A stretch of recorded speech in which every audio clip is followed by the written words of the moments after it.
Hey guys, how you doing? This is David Olani Pekon from fostudio.co.uk.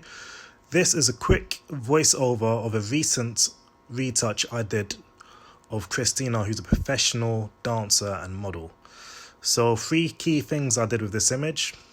I touched up the hair, I touched up the skin, and I color graded the whole image. So with the hair, it was a little bit out of place at the front.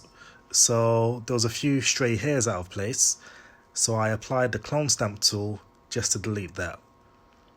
With the skin, I evened up the skin tone with the paintbrush tool, getting the brightest point of the skin and applying that with the paint tool to even up the skin tone.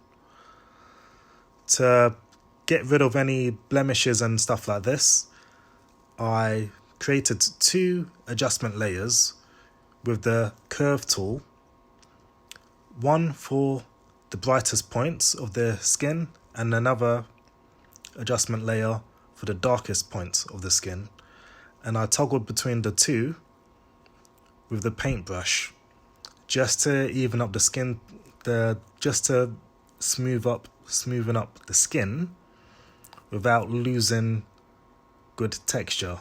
And I like using the curve tool to clean up the skin because it doesn't mess around with the pixels, it doesn't degrade the pixelation of the image, and you still keep the texture of the skin as well, so it still looks natural.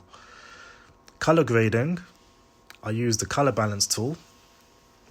There was a bit of a yellow cast on this image, so I reduced the yellows and the midtones, and I pushed the blues in the shadows.